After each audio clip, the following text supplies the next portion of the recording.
बहुत समय पहले की बात है। अफ्रीका के अल्जीरिया देश में बकाउस नामक राजा राज्य करता था। उसके ही राज्य के एक नगर में एक समझदार जज रहता था, जिसकी न्यायप्रियता के चर्चे दूर दूर तक फैले हुए थे। जब राजा के कानों में उसकी न्यायप्रियता के चर्चे पहुंचे, तो उसने उसकी परीक्षा लेने का निर्णय किया। वह घोड़े पर सवार हुआ और जज के नगर की ओर चल पड़ा। जब वह नगर के प्रवेश द्वार पर पहुंचा, तो वहां उसे एक अपाहिज भिखारी बैठा दिखाई पड़ा। भिखारी ने राजा को रुकने का संकेत किया। राजा रुक गया। उसने राजा से कहा, मेरी मदद कर दो, मुझे अगले चौक तक छोड़ दो। राजा ने उसे घोड़े पर बिठा लिया। जब वे अगले चौक पर पहुंचे और राजा ने भिखारी को घोड़े से उतरने को कहा, तो भिखारी कहने लगा, ये मेरा घोड़ा है, तुम घोड़े से उतरो। दोनों में बहस होने लगी। लोग उनके आसपास इकट्ठा हो गए। बहस बढ़ती देखकर लोगों ने मशविरा दिया कि वे लोग फैसले के लिए जज साहब के पास चले जाएं। दोनों कचहरी पहुंचे। कचहरी में बहुत भीड़ थी। जज साहब एक एक करके सबको बुलाकर उनकी दलीलें सुन रहे थे। सबसे पहले उन्होंने एक लेखक और किसान को बुलाया। उनके साथ एक स्त्री भी थी। लेखक ने स्त्री की तरफ इशारा करके कहा, जज साहब ये स्त्री मेरी है। किसान ने कहा, ये झूठ बोल रहा है जज साहब, ये मेरी स्त्री है। जज साहब ने उनकी दलीलें सुनी। लेखक और किसान को उन्होंने अगले दिन आने को कहा।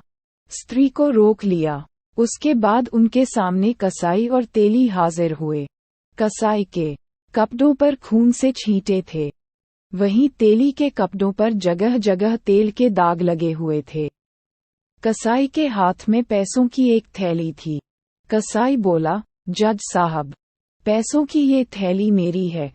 किसान बोला, नहीं जज साहब, ये थैली मेरी है। दोनों की दलीलें सुनकर जज साहब बोले, ये पैसों की थैली यहीं छोड़ जाओ, तुम दोनों कल आना, मैं कल फैसला करूंगा। अंत में राजा और भिखारी की बारी आई। राजा ने जज को सारी घटना बताई। तब जज ने कहा, घोड़े को यहीं छोड़ दो, तुम दोनों कल आना। अगले दिन कचहरी में सब हाजिर हुए। सबसे पहले जज साहब ने लेखक और किसान को बुलाया। दोनों सामने आए। जज साहब ने फैसला दिया, ये स्त्री लेखक की पत्नी है, किसान झूठा है, उसे 50 कोड़े लगाए जाए। उसके बाद उन्होंने कसाई और तेली को बुलाकर फैसला सुनाया।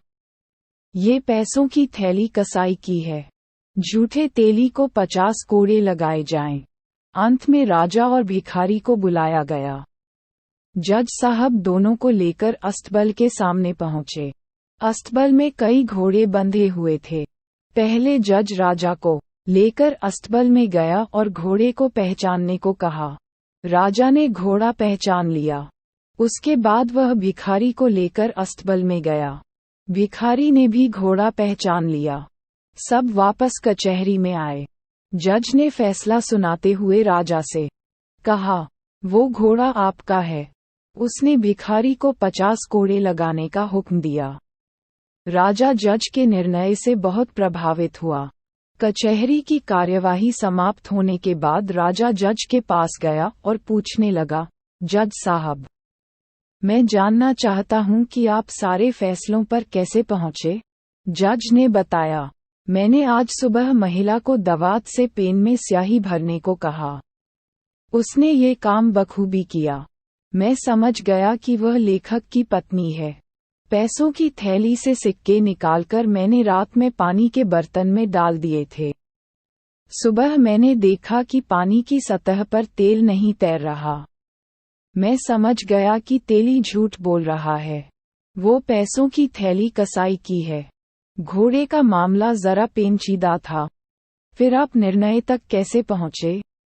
राजा ने पूछा। जज बताने लगा, आज सुबह जब मैं आप दोनों को अस्तबल ले गया और घोड़े को पहचानने को कहा, तो मेरा मकसद ये देखना नहीं था कि आप दोनों में से कौन घोड़े को पहचान पाता है। बल्कि ये देखना था कि घोड़ा आप दोनों में से किसे पहचानता है। जब आप घोड़े के पास पहुंचे, तो घोड़ा खुशी से पूंछ हिलाने लगा। किंतु जब भिखारी घोड़े के पास गया, तो उसने अपना पिछला पैर उठाया। मैं समझ गया कि आप घोड़े के मालिक हैं। राजा जज की समझदारी देखकर बहुत खुश हुआ। उसने अपना परिचय देते हुए जज को इनाम देना चाहा, पर जज ने विनम्रता से मना करते हुए कहा, ये तो मेरा कर्तव्य है और मैं पूरी निष्ठा से अपना कर्तव्य निभाता हूँ।